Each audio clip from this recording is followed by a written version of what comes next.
I played sports my whole life. I have two brothers, I have a sister, and we all played, football, baseball, basketball.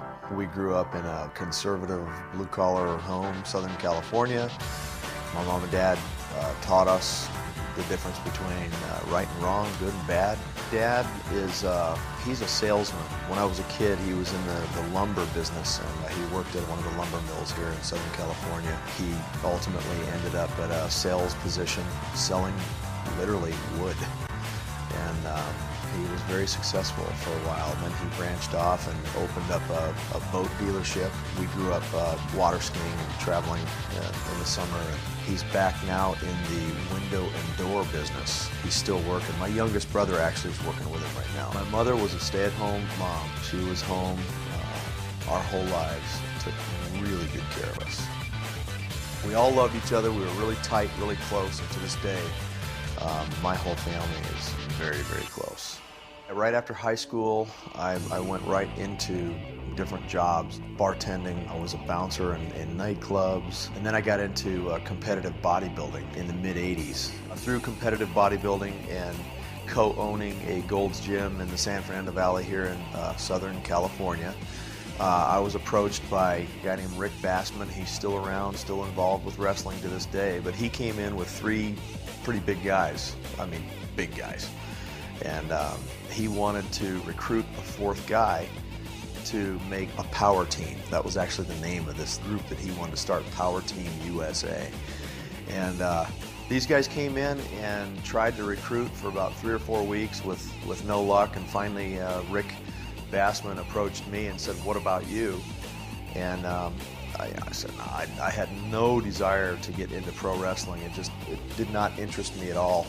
Hulk Hogan, I think, was the only wrestler that I knew of, and through the Rocky movie that he did, and plus he would come in and work out in my gym. But anyway, no interest, but he just kind of, he was persistent. He kept on asking me, and then he finally talked me into going to a wrestling event at the sports arena in LA. And I saw Hulk Hogan, I saw Big John Studd, Andre the Giant, the Iron Sheik, the British Bulldogs. I mean, all these guys. And it was sold out, completely packed out to the brim. Wrestling fans were going nuts. And I said, man, this could be big.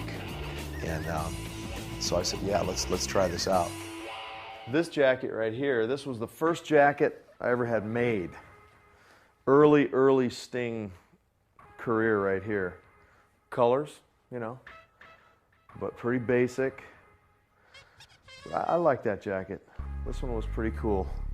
In the early years, we starved. There wasn't a lot of money out there to be made. At least we weren't making it if it was out there. I started, by the way, with a guy named Jim Hellwig, who later became the Ultimate Warrior. We started out in a small promotion in the South, Jerry Jarrett's promotion. Jim and I sent out press kits all over the world, as a matter of fact, even to Japan. And 3 days later, we got our first and I think our only call, and it was from Jerry Jarrett, and he asked us to come out to Nashville to meet him and to actually start wrestling, and that's where we started our career. And we'd work for $25 on a TV taping. We'd work for $50 a night, pretty much, is what we were earning, and we'd wrestle literally every single day of the year. That includes every holiday, every New Year's Eve, Christmas Eve, 4th of July, Easter Sunday, it didn't matter. And you'd do matinee shows on the holidays too. So you'd do a matinee show in the early part of the day, and then in the evening you'd do another show. We called those double shots.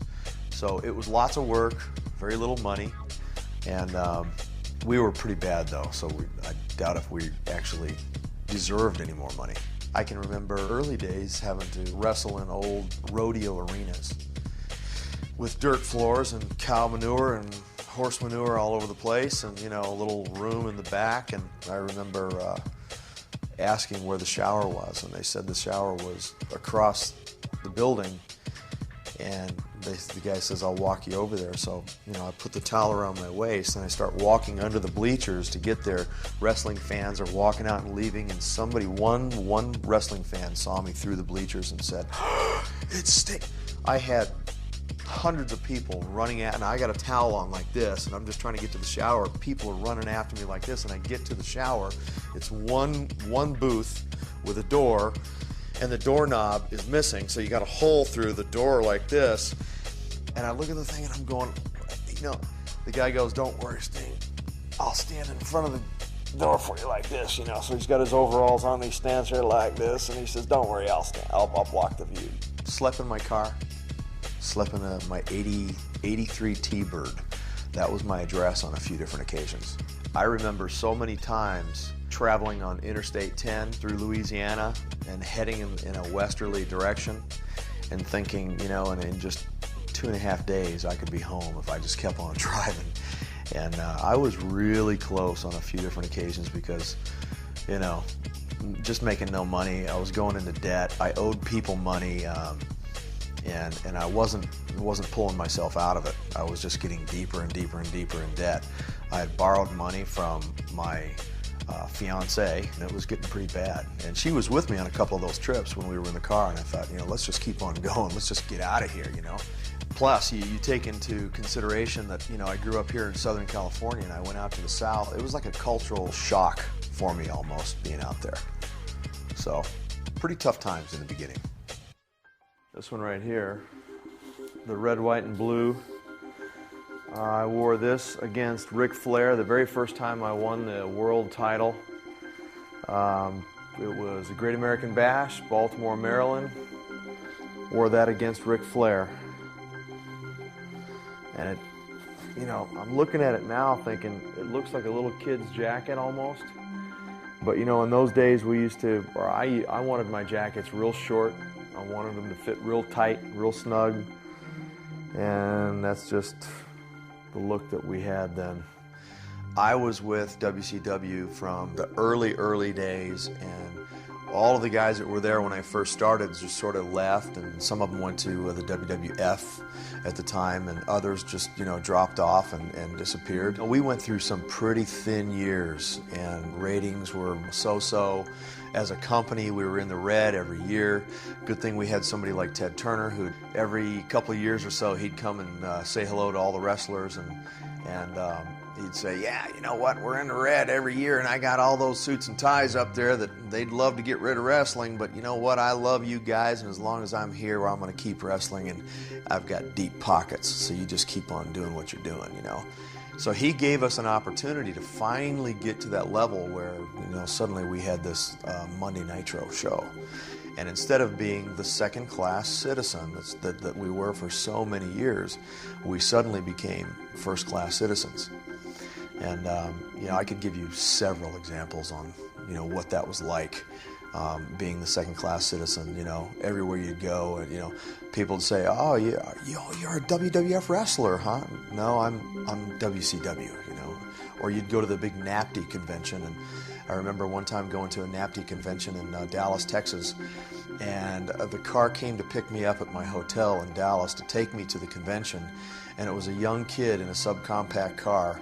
I had my wife with me, and I'm all painted up, dressed up in my gear, and we pull up in front of the NAPTY convention in the convention center in Dallas, Texas, and we go up in the main entrance, up the elevators with all these other people. I got a bag on my shoulder. People are staring at me like, who's this guy with the blonde flat top haircut and the bright colors on and the painted face? And as we walk up the escalator and make our way inside the convention center, I hear Mean Gene Okerlund's voice saying, you're going to see Hulkamania like you've never seen him before, you know. And they have WWF has a whole ring set up in there. Hulk Hogan is there.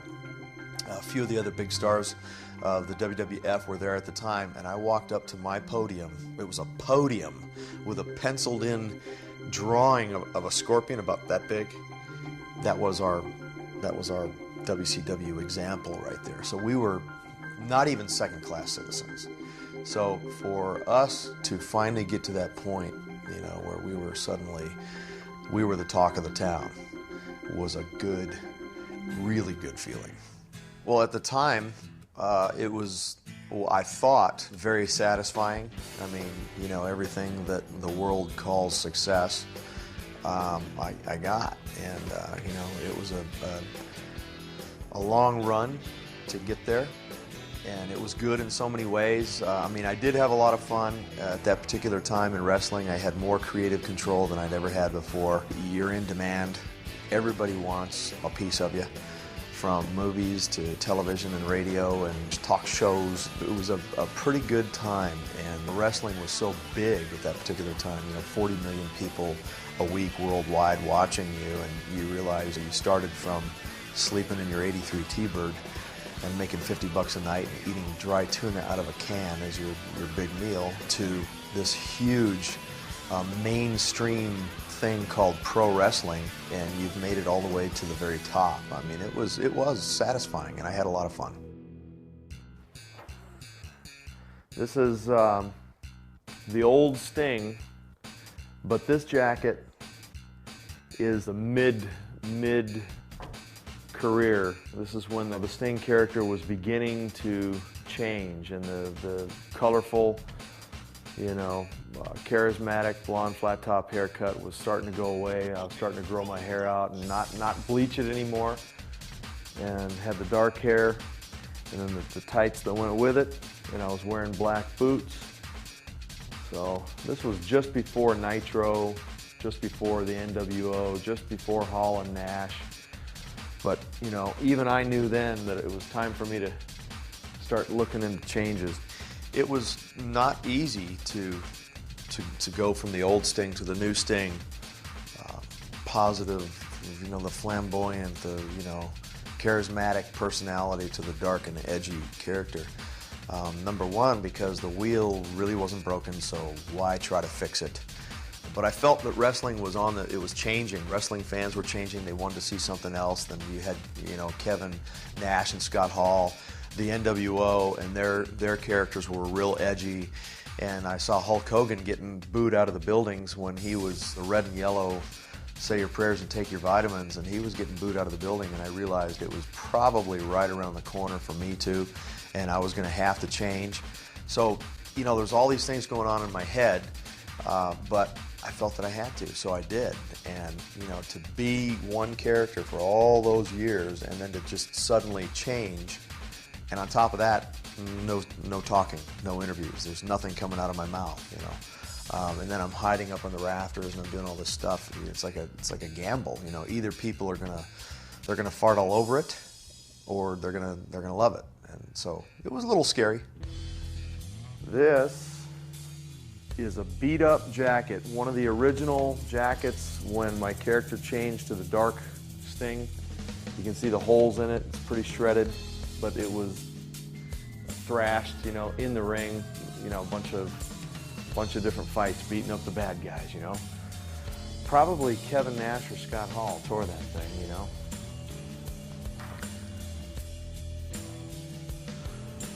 There it is. How did wrestling strain my marriage? It was the schedule. Number one, it was, you know, the amount of time that I was away. The first 10 years that I wrestled, I mean, we were 320, 330 days a year, I mean, like on the road. We were wrestling somewhere. Sometimes we'd be able to come back home, but, you know, even if you could come back home, in those days we were driving pretty much everywhere. And, you know, you'd drive anywhere from, you know, 120 miles up to 400 miles one way every single day, including all those holidays that we talked about earlier. So, you know, when you don't see your wife, it begins to take its toll on your marriage. You know, there's no way to have any kind of relationship like that. So the schedule was number one, and then number two, not being grounded, not having any kind of ground or foundation really in my life. By the time I started to make money, gain popularity, and then especially have some kind of power within the wrestling industry, you know, I started making bad choices, so it took its toll. August of '98, I had a major change that happened in my life. I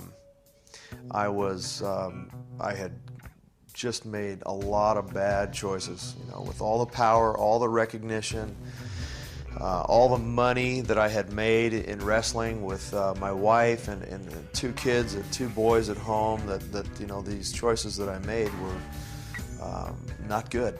And I had very severe consequences that I was dealing with because of the choices. And I turned to alcohol and painkillers and muscle relaxers, and you know, I'd do a big Monday Nitro show or a big pay-per-view, and every night it was go back to the hotel, painkillers, muscle relaxers, drink beers, high-five all the guys and talk about how great we were and the great ratings that we were getting. And you know, I was really riding high on my horse at that particular time. But in reality, I'd go back to my room and I was miserable. I couldn't sleep at night. I couldn't, you know, and I just, again, I didn't know God, but I'd say, when is this going to end?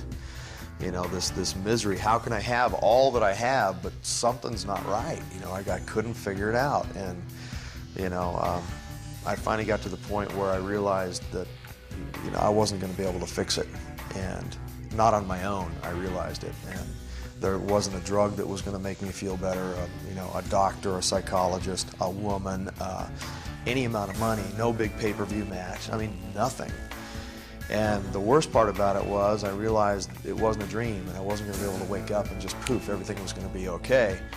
So I got to the point where I needed something supernatural to happen in my life, and I accepted Jesus Christ as my Lord and Savior in August of '98. And my brother, who is now my pastor, he kind of helped me through, you know, that process. And during that process, you know, I was confronted by my wife, and you know, about you know, painkillers and the, you know, drinking alcohol, and you know, and she was trying to say that you needed to go to drug rehab, and you needed to, you know, we've got 2 boys, what's going on? You know, we had moved back here to California, back home, and you know, she said, you said that you told me that everything was going to be okay, you know, if we just went home, because we'd have the influence of your family. They were all, you know, going to church, and they all had this peace and joy about them, you know, and living paycheck to paycheck. Meanwhile, we had all this money, but we were just like, you know, I was like a time bomb ready to go off. And so she confronted me about all this stuff, and you know, she asked me pointed questions about my lifestyle, and I confessed, you know, a bunch of lousy stuff to her, and it was at that point that I accepted Jesus Christ as my Lord and Savior, because again, I needed something supernatural. I was not going to be able to fix this situation. I mean, I hurt my wife, I hurt my family pretty bad, and so my life changed from that point on. And it was a little awkward in the beginning with some of the wrestlers, because you're talking August of '98. I wrestled all the way until midway through 2001 or something like that, and some of the guys jokingly say, "Come on, Sting, let's go do this, let's go," you know.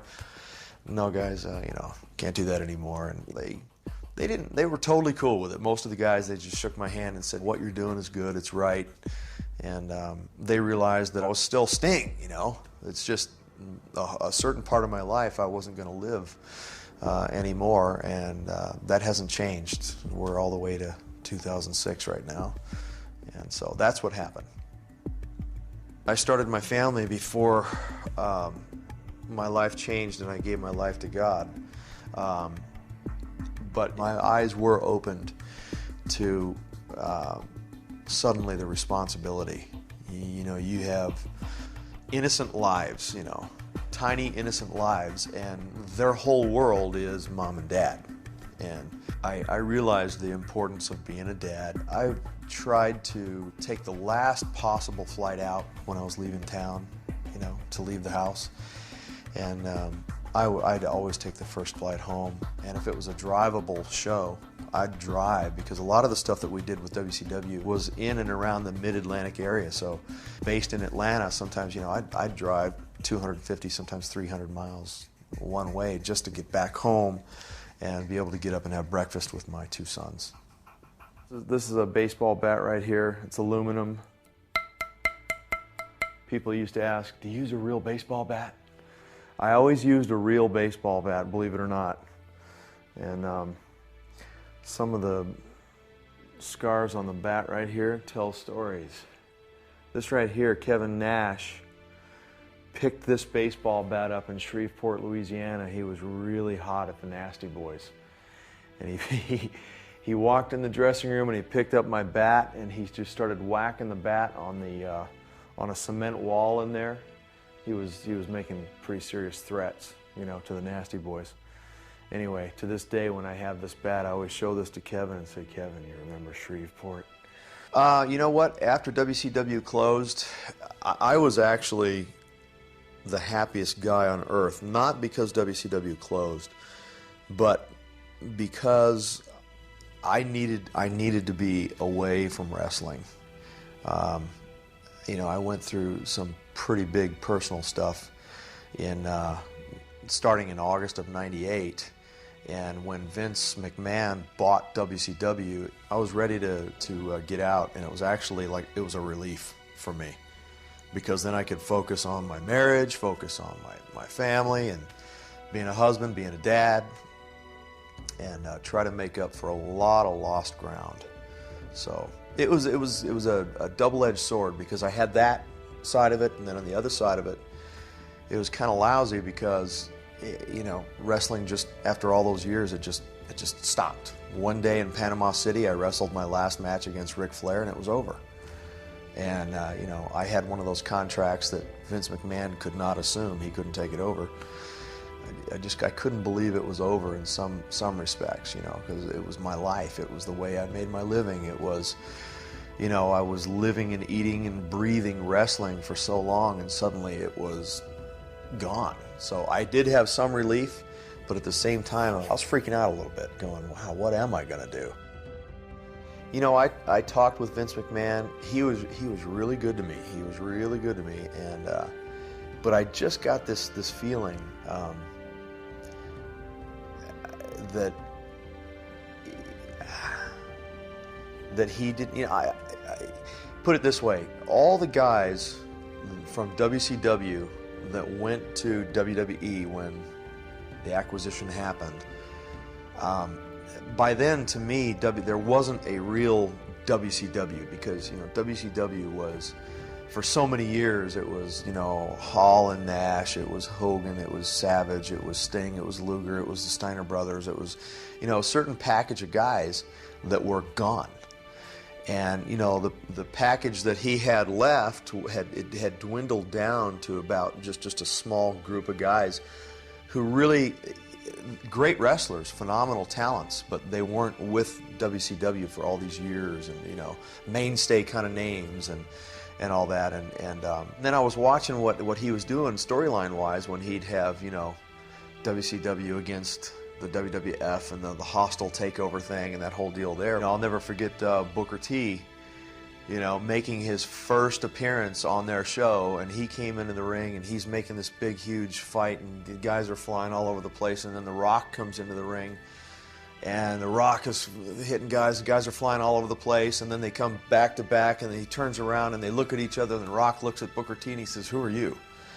And, you know, that one little comment is all it took to just bury somebody, in my opinion, bury somebody like, you know, Booker T.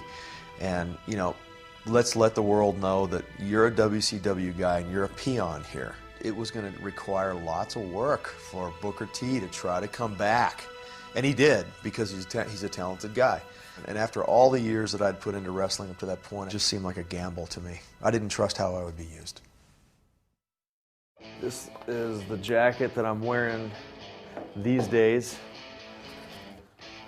This was made by a company out here in California, the company that did all the Terminator jackets and some of the Matrix jackets for the movies.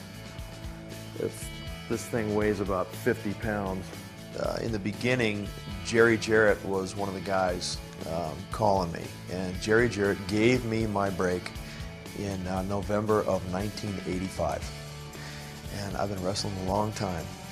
But he gave me my break, and after he found out how bad we were, Jim Hellwig, the Ultimate Warrior, and I, he had to get rid of us. He didn't just fire us and tell us to leave. He actually placed us and gave us a job somewhere else. He got us a job with Bill Watts in his territory. So we left Tennessee and went to Louisiana. I never forgot that. I never forgot that he placed us, you know. So when he called and said, hey, you know, we got Spike TV, and, you know, would you consider coming back after all these years and wrestling, I thought, you know, this would be a good chance for me to give back a little bit to the family that gave me my break and then was good to me over the years. I thought, now or never at my age.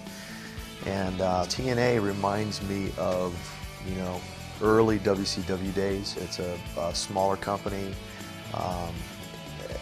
You know, we're trying to grow, we're trying to gain popularity, we're trying to better our product, we're trying to get the names of some of these guys out there and more well known. And, you know, I was a part of building a company once before, and I thought, well, this is a challenge, you know, help build another company. And, you know, they're not selling, you know, pure raunch and shock TV. I mean, you got guys doing moves that I've never even seen. I could never even have dreamed it up in the best part of my career. I could have never been able to match what some of these guys are doing. So there's ultra talented guys in here. Verbally, they can talk. And when I watched their product, I thought, you know, this would be a good place for me to come back. If I'm going to come back, this would be it. And Dixie Carter and the Carter family, they've been just like so good to me. And plus the schedule's pretty good. I like the schedule. These are the gloves that I wear to this day. People always wonder what it says on there. It says mechanics. These are actually gloves that NASCAR drivers use. I believe that if you don't stand for something, that you'll fall for anything, and that's what happened to me. You know, there was nothing that I was really standing for, you know, when I started in wrestling, and I was young and, you know, and muscle bound, and I needed help. I wish I would have known the Lord in the very beginning. You know, of course, then I might not have gone into wrestling at all. Well, I don't regret being a wrestler and you know, accomplishing all the things that I've accomplished, and even the bad choices that I made. It's made me the person that I am today, and I use that to try to help other people. I've got a piece of property that I'm slowly but surely trying to develop, not with houses or anything like that, but I put a football field on there for starters. It's a full-blown, it's a football field. My sons both play football at the high school that they go to, and the field is their school's home field. They didn't have their own field, and now they do. And they literally have scrimmaged other schools on that field. So I want to use it as a place for extreme sports, maybe for youth. My vision is to put cabins on there and have it be a youth retreat, you know, even marriage retreat, men's retreat, women's retreat, you know, something like that. Sting's future in the ring, my wave is definitely coming into shore. I can see myself possibly moving into 07 for a while, and because I'd like to see TNA just arrive at this level, you know, where you've got most of the talent under the TNA umbrella is known. TNA, I know is some kind of a threat to Vince. I'm going to do everything that I can do to enhance TNA and add to TNA and try to make TNA a mainstay name, a mainstream name in wrestling, another choice for people to go to.